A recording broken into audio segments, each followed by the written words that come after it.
murdered this evening by the unknown shooter who has just come at his business place and has shot him 4 times, one at the head and at the chest. And we can't explain what has transpired. He was just okay. There's nobody that he argued or quarreled with at the course of the day. But we are surprised at what has just happened. He was almost closing his business to go home. When he was just about to get into his car, then somebody who is not known, a shooter, just came and has shot him 4 times. And he died on the spot. The police, led by me, rushed to the scene. Unfortunately, we are unable to get the motive of the shooting, but the investigations have begun. This is a very rare incident within this command because it has been quiet for a long time. Otherwise, we promise to do everything that we can to unearth the author of this crime. Rawere mag don bura mar ODM e bwo kweth mag MDD okone jatend piny machon Uhuru Kenyatta mondo weketo Raila kod liet mathoth mondo mi Raila ochak puko liet ne siasa. Kutane kod Victor Marende kod Fred Makojos okoni kweth siasa magudore sane motelie kod mananjalo jatend piny Rigathi Gachagua kod Martha Karua kod Kalonzo owere kod Raila kendo gimany ng'ato maginyalo tiyo godo tok Raila.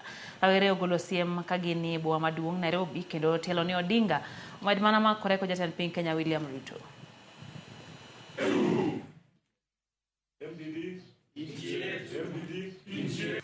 Waneno ka jakom koro sani koro choko paro koni gi kocha e piny mangima koloso goganda koganda kuonde ka kuonde.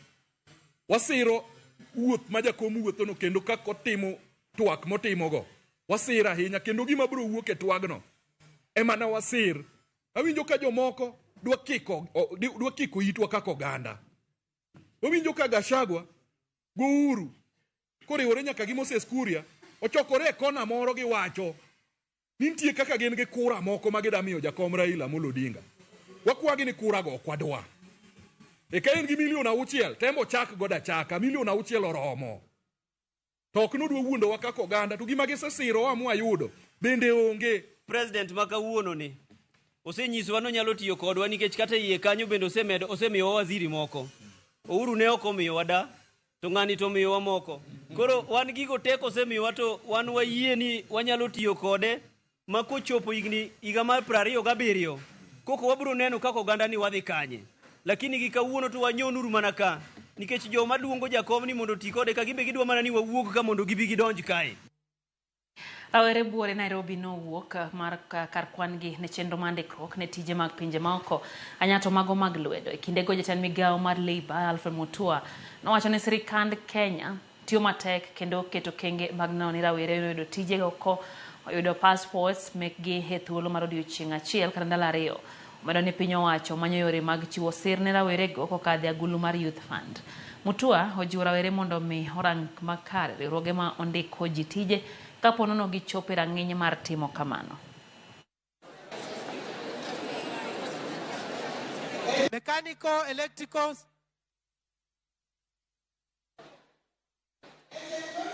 policy maker or Ministry of Labor. Kama wewe hauna passport na umepata kazi, enda online ulipie na ujaze passport. Nitahakikisha na tumeform unit katika ofisi yangu ambayo utapata passport kwa siku 2, ikikaa sana siku ya 3. Hautakuwa na shida. Certificate of good conduct itatoka pia kwa mfumo wa chapchap. Sisi tunaanzisha mpango ambao unaharakisha tuone vile tunaweza kupata government funding. Unapata pesa Youth Enterprise Fund ama uwezo ama zingine, uweze kupata hizo fedha, uweze kwenda ngambo, ukifika ulipe, urudishe kwa mpango wa kulipia polepole, ndio wenzako pia waweze kupata hiyo nafasi. Jawad jatenda pinya Mama Rachel Ruto wayanga romo mar mine maubag kod Kenya School of Government. Karomo no sidhe ayanga chenro matwa kod joma tindo mantiere telo midoni First Ladies Young Women Leaders Capacity Building Fellowship Program mageto jiwo telo mar mine. Mama Ruto wacho ni apise osebedo e okang' mambele mar jiwo dongruok ma mine ka koro opuoyo mine mantie mabende tiyo matek eneno ni duond mine kod tije mag mine ok odhi nono. Jatend Kenya School of Government Professor Noura Mohammed kore to opako chenro mar jaod jatend piny maneno dongruok kendo telo mar mon kowacho ni obiro konyo neno ni mon bende osudo mbele.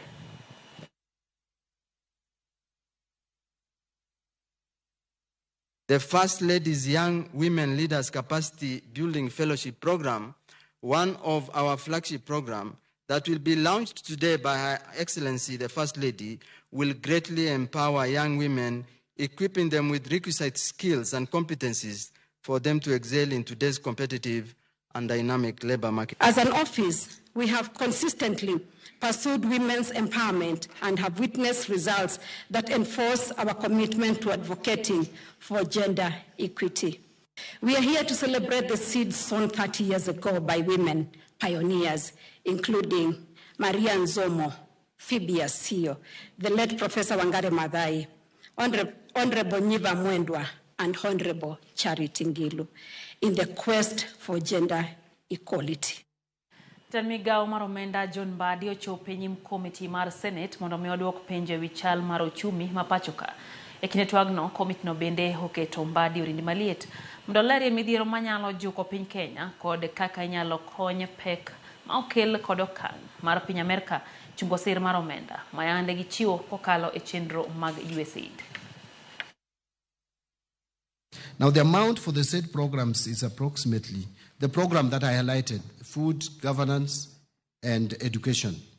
Those ones, the said programs is approximately $158.9 million US dollars, equivalent of about 20 billion Kenya shillings, while the total assistance, including health and the others, is approximately US dollars 405.4 million, which is about Kenya shillings 52 billion.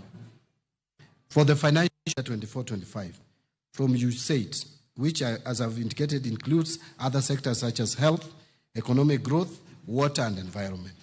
Now, Honorable Speaker, it's important to note that while official government assistance, or what is known as ODA, from USAID is aligned to our medium-term plan and supplement government investments and largely benefits the people of Kenya.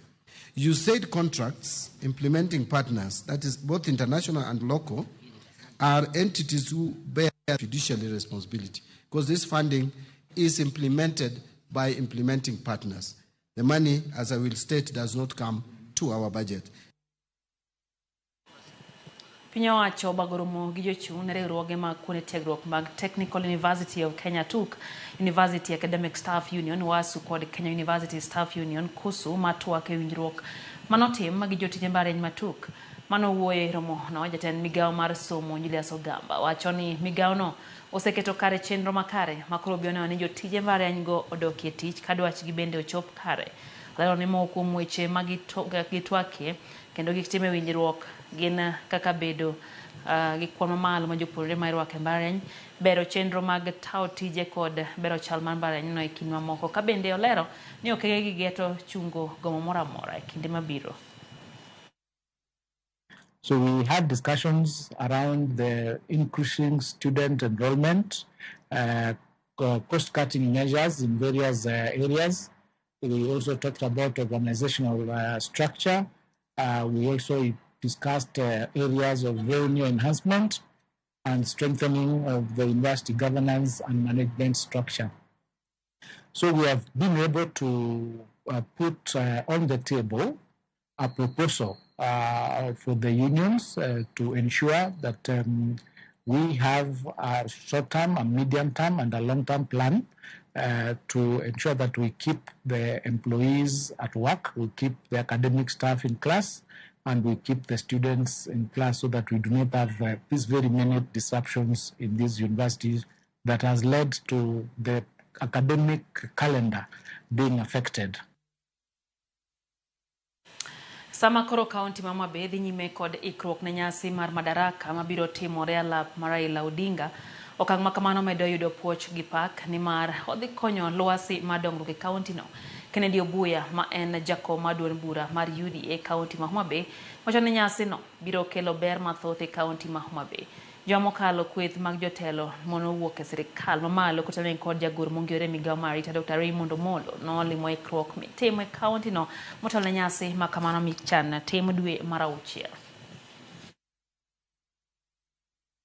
Adwa go erokamano makende ne Ker William Ruto kod sirikal mare mar Kenya Kwanza kuom miyowa nafas kaka jo Homa Bay County mondo mi wa hold the first Madaraka Day celebrations in Homa Bay.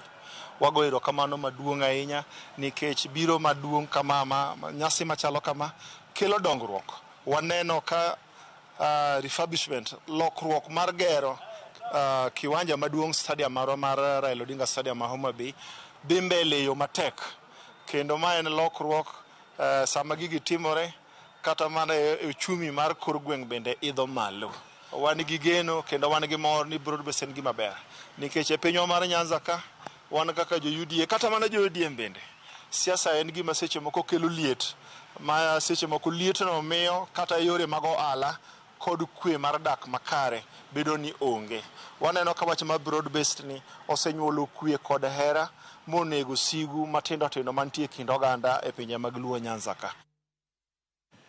Tulo no muoche kar dak mama Jengo bore Nairobi kawuono sama jodak ne rakore kod obila tok obila ne chielo rawera moro gi lisasi. Rakruok jodak gi obila okinyi ma kawuono yo ka ji mathoth oyudo hinyruok ka bende jodak go nowang'o moko kuom ute mag obila kanyakla kod gach obila. Wachore ni obila ne lawo achich ma uso njaga kane jopiny otemo dinonegi.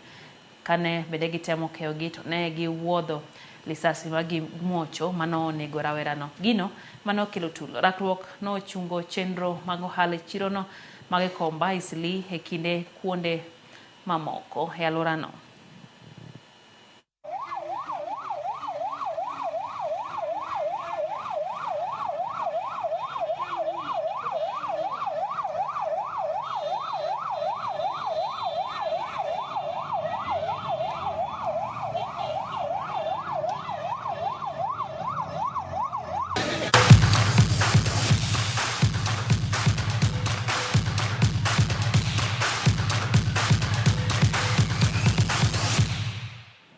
Tim mar Arsenal no koso wich kuot kawendo e seche mane girodho weg pacho PSV